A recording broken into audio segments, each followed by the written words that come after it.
ಅಲ್ಲ ಸರ್, ತಹವೂರ್ ರಾಣ ಅಮೆರಿಕದಲ್ಲಿ ಸಿಕ್ಕಾಕೊಂಡ ಮೇಲೂ ಆತ ಆರಂಭಿಸಿರುವ ಸ್ಲೀಪರ್ ಸೆಲ್ಗಳು ಇನ್ನೂ ನಡ್ಕೊಂಡಿರ್ತವೆ ಅನ್ನೋ ನಂಬಿಕೆ ನನಗೇನಿಲ್ಲ.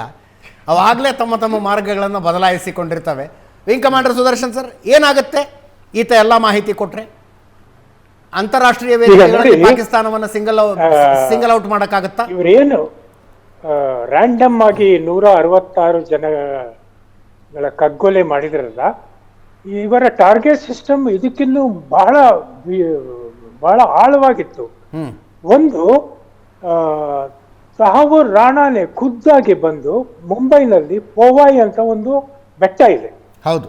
ಆ ಬೆಟ್ಟದ ಮೇಲೆ ನಮ್ಮ ಬೆಂಗಳೂರಿನಲ್ಲಿ ಕಮ್ಮನಹಳ್ಳಿನಲ್ಲಿ ಏನಿದೆ ಜಲವಾಯು ವಿಹಾರ್ ಅಂತೇಳಿ, ಅಲ್ಲಿ ಜಲವಾಯು ವಿಹಾರ್ ವಸತಿ ಸಮುಚ್ಚಯ ಇದೆ. ಅದರಲ್ಲಿ ಮುಖ್ಯವಾಗಿ ವಾಸಿಸ್ತಿದ್ದರು 1971 ವಾರ್ ವೆಟರನ್ಸ್.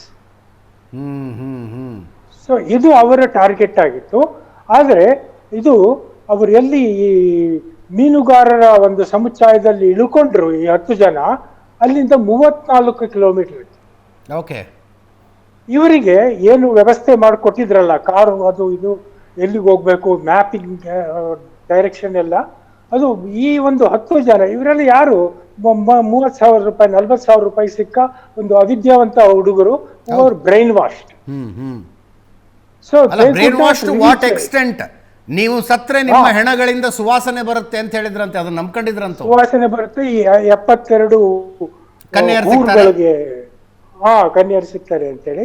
ಸೊ ಈ ಒಂದು 34 ಕಿಲೋಮೀಟರ್ನ ಕ್ರಮಿಸೋಕೆ ಇವ್ರ ಕೈಲಿ ಆಗಲಿಲ್ಲ. ಆದ್ರಿಂದ ಇಲ್ಲೇ ನೀವು ಹತ್ರದಲ್ಲೇ ರ್ಯಾಂಡಮ್ ಆಗಿ ತಾಜ್ ಹೋಟೆಲ್ ಮೇಲೆ, ಟ್ರೈಡೆಂಟ್ ಹೋಟೆಲ್ ಮೇಲೆ, ಆಮೇಲೆ ಈ ಜ್ಯೂಸ್ ಒಂದು ಸಮುದಾಯ ಇತ್ತಲ್ಲ ಅದ್ರ ಮೇಲೆ ನೀವು ಅಂಡ್ ಛತ್ರಪತಿ ಶಿವಾಜಿ ಟರ್ಮಿನಲ್ ಮೇಲೆ, ಆಮೇಲೆ ಅದೇ ಸಮಯದಲ್ಲಿ ಹರಿದ್ವಾರದಲ್ಲಿ ಕುಂಭಮೇಳ ನಡೀತಾ ಇತ್ತು. ರಾಜಸ್ಥಾನದಲ್ಲಿ ಇನ್ನೊಂದು ಮೇಳ ನಡೀತಾ ಇತ್ತು, ಪುಷ್ಕರ್ ಮೇಳ ನಡೀತಾ ಇತ್ತು.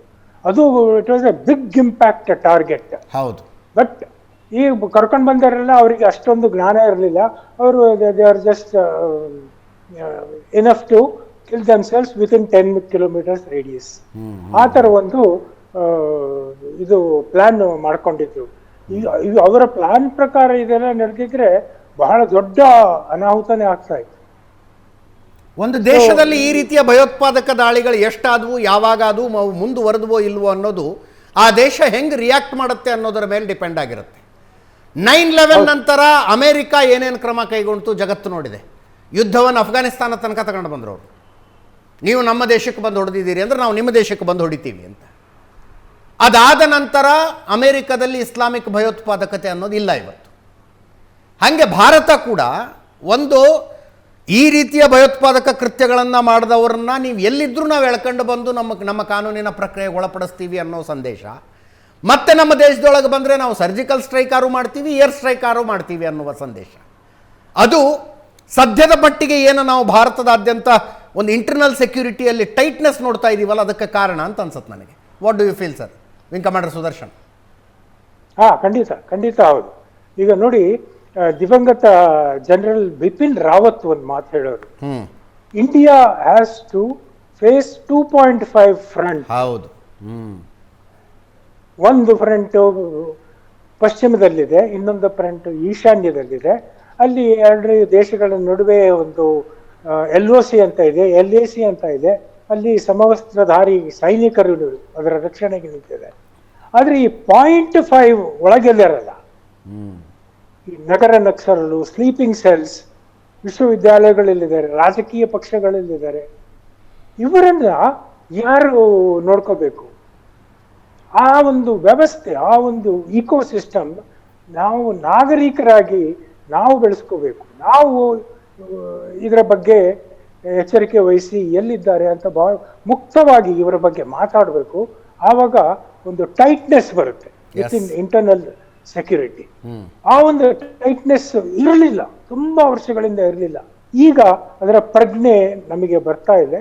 ಸೊ ಇದರಿಂದ ನಾವು ಎಲ್ಲ ತರದ ಒಂದು ಗಂಭೀರವಾಗಿ ಈ ಆಂತರಿಕ ರಕ್ಷಣೆಯು ನಮ್ಮ ಜವಾಬ್ದಾರಿ ಅನ್ನೋ ಒಂದು ಪ್ರಜ್ಞೆ ಈಗ ಬರ್ತಾ ಇದೆ. ಅದರಿಂದ ಮುಂದಿನ ದಿನಗಳಲ್ಲಿ ಇದು ಇನ್ನೂ ಒಂದಿಷ್ಟು ಜನಗಳನ್ನು ಒಗ್ಗಟ್ಟಾಗಿಸಿದೆ. ಇಂಥ ಮಾತಿ ಬರೀ ರಾಣ ಬಂದ ಅವನ್ನ ಸೆರೆಮನೆಯಲ್ಲಿ ಇಟ್ಟಿದ್ದಾರೆ, ಅವನ ವಿಚಾರಣೆ ನಡೀತಿದ್ದಾರೆ ಅನ್ನೋ ವಿಷಯನೇ ಈ ಜನಗಳನ್ನು ಒಂದಾಗಿಸಿದೆ. ಎಸ್, ಅದು ಬಹಳ ಮುಖ್ಯ.